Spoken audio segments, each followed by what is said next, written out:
Madame, Monsieur, bonsoir et bienvenue dans ce 19h45 sur ITV. Dans l'actualité de ce vendredi, l'opposition pourrait boycotter les élections législatives, du moins si l'appel de Abdoul Mbaye est entendu. L'ancien Premier ministre sonne la mobilisation pour dire non au parrainage, des propos aussitôt contestés par la députée Yaya Diallo et le soutien que ce système ne pourrait être que bénéfique pour tous. Bientôt, les problèmes d'état civil ne seront plus qu'un mauvais souvenir. L'administration se modernise et la direction de l'état civil annonce que 15 millions d'actes de naissance seront numérisés et logés dans un centre dédié. Et enfin, comme tous les vendredis, Fenêtre d'Afrique dans votre 1945, nous irons ce soir au Gabon qui vient de procéder à un remaniement ministériel. Une nouvelle équipe marquée par l'arrivée de 2 anciens opposants au régime.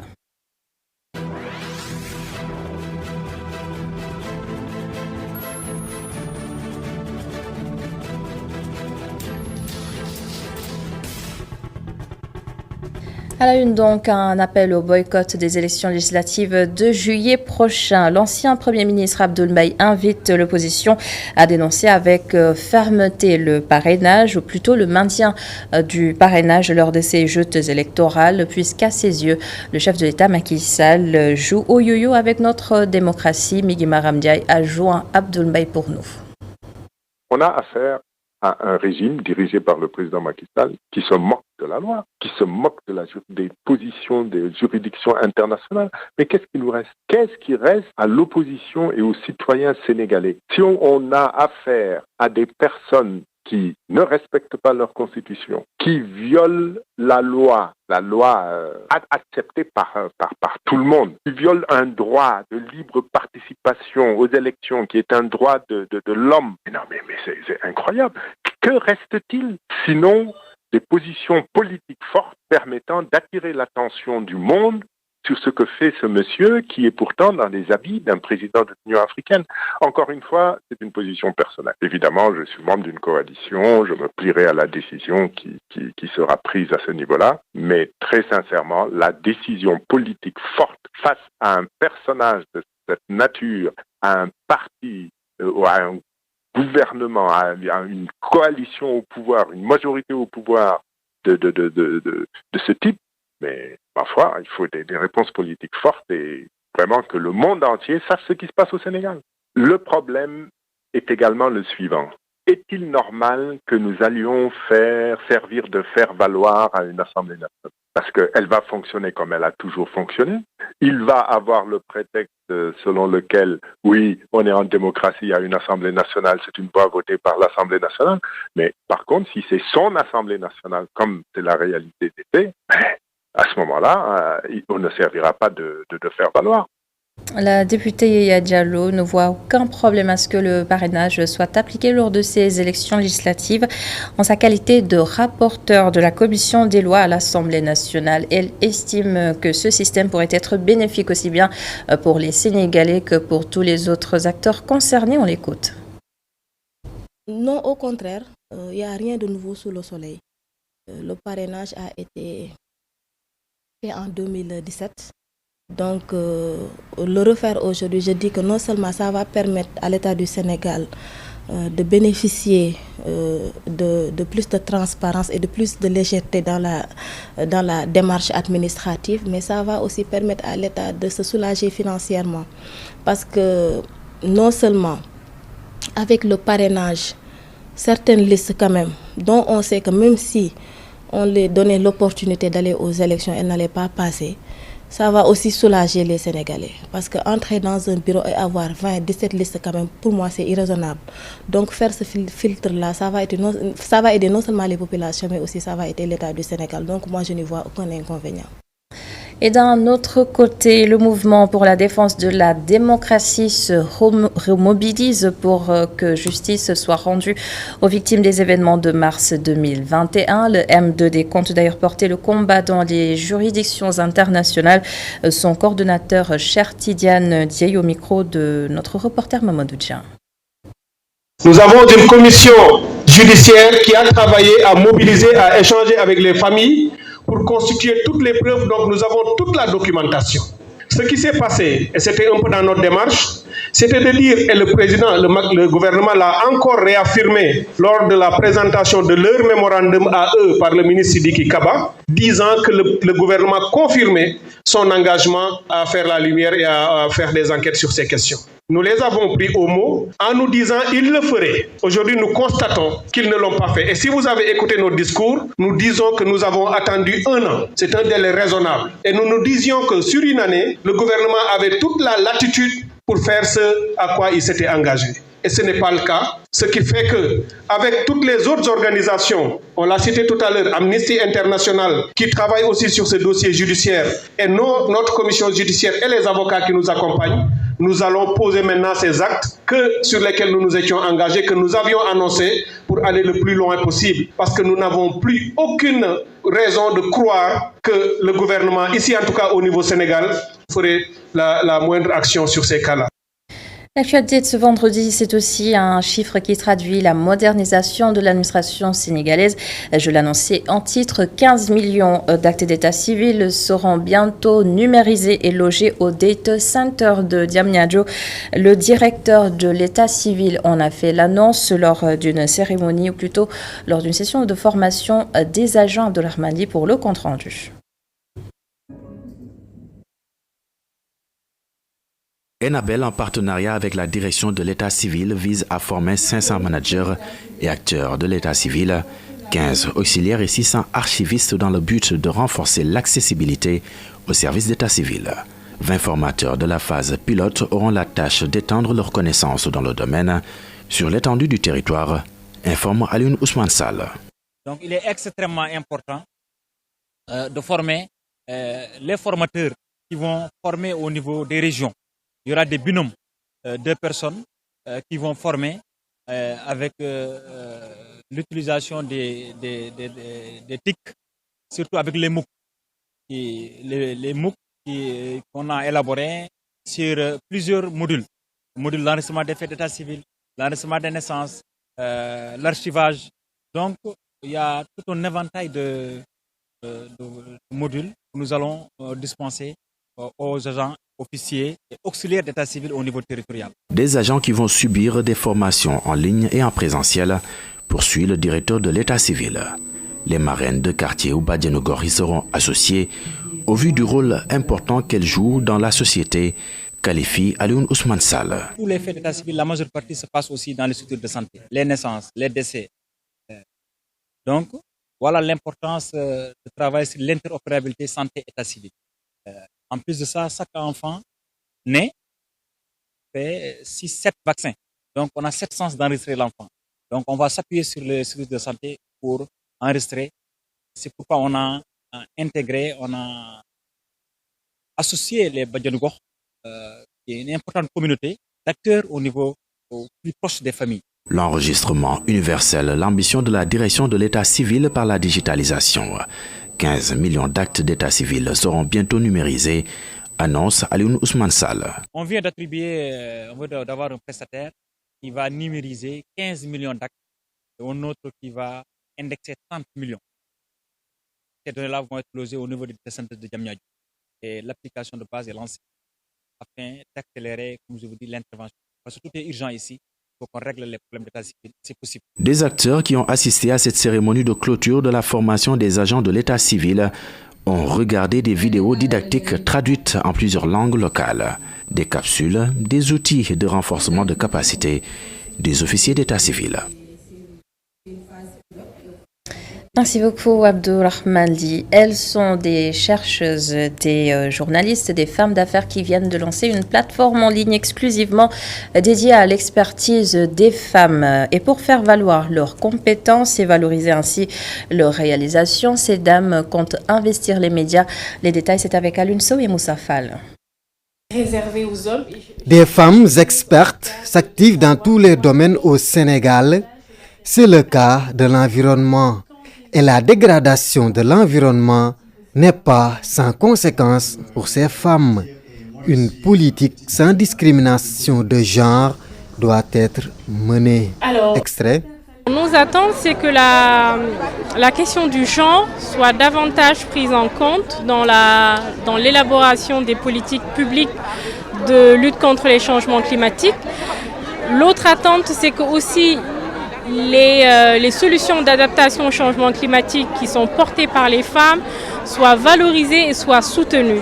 Autre domaine, le journalisme. L'émancipation des femmes est une réalité selon notre consoeur Nina Penda Faye, mais elles doivent intégrer les instances de décision au sein des entreprises de presse. Les femmes dans les médias sont émancipées. Ce qu'il y a et le souci que nous avons, c'est que les femmes qui sont dans les médias ne sont pas dans les instances de prise de décision. Elles sont encore en train d'exécuter. Et ce que nous souhaitons, ce que nous voulons, c'est qu'il y ait plus de femmes qui soient preneurs de décision dans les médias au Sénégal. Il y en a peu, pour ne pas dire presque pas. Donc, vision partagée par le directeur général du groupe E-Média. Et si nous voulons avoir des médias qui sont viables, qui sont respectés parce que professionnels, je crois que nous gagnerions à utiliser cette compétence des femmes. Moi, je crois sincèrement que les médias ne peuvent pas se développer sans une présence beaucoup plus importante des femmes, surtout qu'elles soient à des niveaux de responsabilité élevés. Les femmes expertes se sont réunies à la résidence de l'ambassade de France à Dakar. Objectif, plus de visibilité des expertes sénégalaises dans les médias et dans l'espace public. Les femmes aux commandes, un slogan qui vient de se concrétiser à l'ADER. Mama Bessey est la nouvelle directrice générale de la délégation à l'entrepreneuriat rapide. Mais ces changements n'ont pas impacté du tout sur les projets en cours. La preuve, 10 startups viennent d'être sélectionnées pour justement bénéficier de financement. Là-dessus, la chargée de la communication de l'ADER, Amina Tali. Oui, alors ils reçoivent une formation, donc c'est un programme d'accélération qui leur permet de passer à l'échelle par rapport aux solutions qu'ils offrent. Donc ce sont des solutions qui permettent d'adresser des problèmes dans nos économies africaines qui sont assez particulières. Donc chaque solution proposée par ces startups-là offre une réponse à un problème ou à une problématique donnée de la vie de tous les jours de nos concitoyens. Effectivement, donc ce sont différents pays de l'Afrique qui étaient représentés à cet événement. Donc comme je disais tantôt, nous nous positionnons comme un hub qui cherche à catalyser tous les efforts qui se font en Afrique, aussi bien en Afrique anglophone qu'en Afrique francophone. Alors il y avait plus de 3000 candidatures et donc là c'était le top 20 et le top 10 a été choisi à l'issue de pitch. La formation aussi reste un moyen sûr d'encourager le changement et de promouvoir les talents. L'Agence nationale pour les énergies renouvelables s'engage à aider le monde rural à s'adapter à la transition énergétique. De ce fait, des hommes et des femmes vont être formés en installation et en entretien de dispositifs solaires. Babacar Seck nous en dit plus. Dans le cadre de son programme national d'installation de plateformes multifonctionnelles basées sur des mini-centrales solaires, l'Agence nationale pour les énergies renouvelables a signé une convention cadre avec Barefoot College International qui s'active dans la formation des femmes dans l'ingénierie solaire. Nous avions reçu la visite de Barefoot College au niveau de l'ANER qui nous a présenté son programme, ses activités, ses missions. Nous avons compris que ça peut être un partenaire idéal, en tout cas au-delà même de ce projet, pour travailler avec nous dans la formation de personnes, principalement dans le monde rural, pour en tout cas nous accompagner dans la promotion des énergies renouvelables. Et donc, comme dans ce projet précis, on avait déjà un besoin qui est là, c'est la formation des personnes pour prendre en charge l'exploitation et la maintenance des plateformes. Nous avons jugé nécessaire de signer une convention. Les énergies renouvelables seront d'un apport considérable et contribueront à l'amélioration des conditions de vie dans les zones rurales. Donc le soir, le problème d'insécurité qui se pose souvent dans ces zones-là va être en tout cas amoindri, sinon éradiqué. Les enfants vont pouvoir étudier plus longtemps le soir. Elles vont pouvoir voir, elles sont victimes de vols très souvent parce que ce sont des communautés pastorales. Leurs bétails sont souvent volés la nuit. Elles subissent des accidents. Il y en a certaines qui sont derrière moi qui ont été mordues par des serpents, qui ont été mordues par des scorpions parce qu'elles ne les voient pas la nuit. Donc le problème d'insécurité, ça va venir en soutien à l'éducation des enfants. Au lendemain du 8 mars, les projets réalisés par l'ANER impactent le quotidien des femmes rurales, ainsi une transition énergétique sensible au genre. La commune de Thiomby, dans le département de Kaolack, a accueilli le ministre de l'Élevage dans le cadre du suivi de la campagne nationale de vaccination du cheptel. Ali Saleh Diop a magnifié l'engagement des éleveurs de la région dans cette campagne. Le point, c'est avec Adama Sarr et Astombaye. Le suivi de la campagne de vaccination du cheptel se poursuit sur l'ensemble du territoire. À Thiomby, situé dans le département de Kaolack, les autorités se félicitent de la mobilisation des éleveurs. Aujourd'hui, pour la vaccination chez les bovins, nous avons effectivement des taux qui avoisinent ici dans la commune de Thiomby, qui avoisinent les 200%. Ça signifie simplement que ce n'est pas le cheptel de la commune, mais c'est un cheptel qui vient en tout cas en général des régions nord pour pouvoir profiter de l'herbe, en tout cas du pâturage qui est encore existant dans cette zone-là. Évidemment, comme partout à l'échelle du pays, il y a une maladie qu'on appelle chez eux le SAFA, qui continue en tout cas à faire quelques difficultés. Évidemment, c'est une maladie qui ne fait pas partie de la vaccination prioritaire, mais que le vaccin existe et que le privé, donc les vétérinaires privés effectivement, permettent de prendre en charge avec une participation en tout cas des éleveurs. Selon le ministre de l'Élevage et des Productions animales, 1 milliard de francs CFA est mobilisé pour subventionner la campagne nationale de vaccination. Le gouvernement fait déjà effectivement beaucoup d'efforts. Cette année, je dois dire que nous avons mobilisé 1 milliard pour la campagne nationale de vaccination. Alors, pour pratiquement subventionner cette campagne-là, pour vraiment les maladies les plus dangereuses. Pour un bovin, il n'est demandé que 50 francs CFA pour le vacciner. Vous comprendrez effectivement que nous avons fait beaucoup d'efforts pour prendre ceci en charge. Et donc, nous avons dépensé 1 milliard de francs CFA. Donc, ce n'est pas un problème, nous le faisons, mais nous le faisons également pour les maladies les plus meurtrières, pour que, en revanche également, les éleveurs puissent en tout cas prendre en charge un certain nombre de pathologies comme la fièvre afteuse chez les bovins que vous venez effectivement de souligner. Pour Ali Saleh Diop, la vaccination du cheptel est l'acte médical le plus important pour préserver ce riche patrimoine. Voici à présent des avis que la rédaction a recueillis auprès des consommateurs sénégalais sur une probable pénurie de blé au niveau mondial. Malgré les assurances des autorités locales sur les stocks disponibles, beaucoup pensent que le contexte actuel doit servir de déclic pour aller vers une autonomie alimentaire. Voici le reportage de Mamadou Sy sur des images de Séléman Diallo.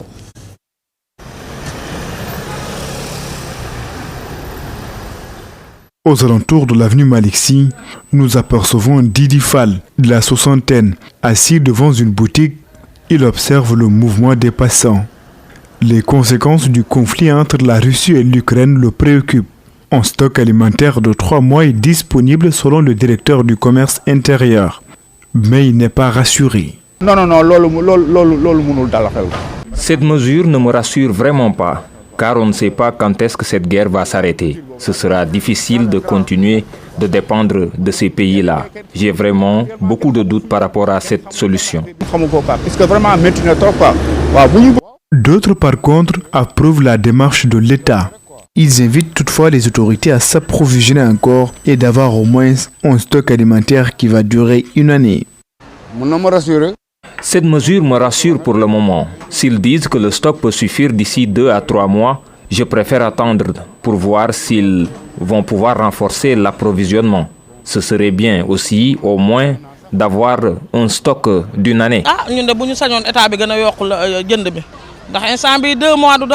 Salifal pense, elle, qu'il est temps que les autorités prennent des mesures pour limiter les importations.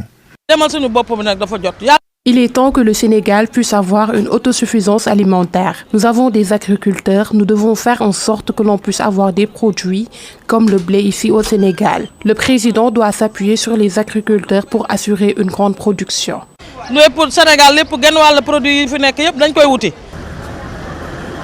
Après avoir négocié la hausse des prix de denrées alimentaires de première nécessité, l'État du Sénégal prend les devants pour que les citoyens ne subissent pas les conséquences de la guerre entre la Russie et l'Ukraine. Des mesures diversement appréciées par la population, qui pense toutefois que le Sénégal ne doit plus dépendre des autres pays pour assurer sa consommation.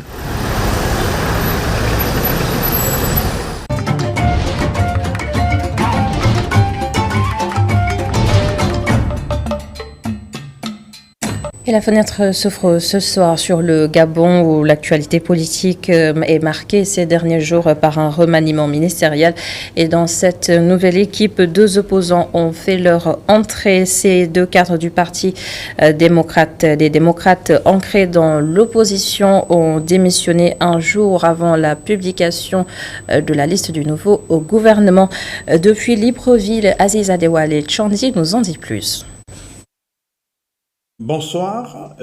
Effectivement, l'actualité politique au Gabon a été dominée, comme vous l'indiquiez, ces derniers jours par ce remaniement ministériel, un remaniement qui a un peu surpris les non-initiés parce qu'il est intervenu le 8 mars, jour de la célébration de la journée internationale des droits des femmes. Et ce remaniement qui est intervenu donc en fin de journée a surpris de nombreux Gabonais. Bon, il se dégage donc selon de nombreux observateurs que le camp présidentiel, donc le chef de l'État Ali Bongo Ondimba, est en train de mettre en place l'ossature de son équipe de campagne pour la présidentielle de 2023. Et il faut dire que ce gouvernement est marqué par l'entrée de 2 cadres d'un parti politique de l'opposition qui s'appelle les démocrates. Et les démocrates sont ancrés dans l'opposition pure, quand bien même responsable, si on s'en tient à une définition déclinée par son président à un moment donné. Il s'agit de l'ancien président de l'Assemblée nationale, Ginzou Bandama. Donc, il y a eu de nombreux commentaires, des questionnements par rapport à la présence de ces 2 personnalités, précisément Jean-Norbert Diramba et Lukaga Kassa, qui sont 2 élus du parti Les Démocrates.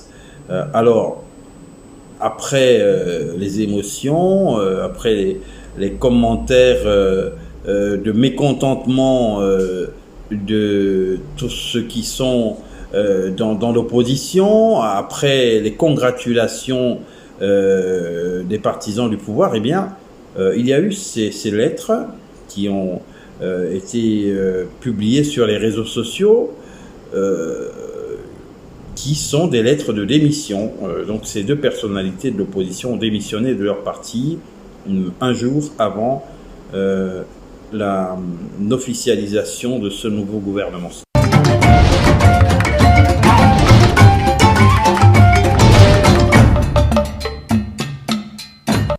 Et on se quitte sur ces images. Merci beaucoup d'avoir été avec nous. Merci à l'ensemble des équipes en régie. Bonne suite des programmes sur ITV et bon week-end à tous.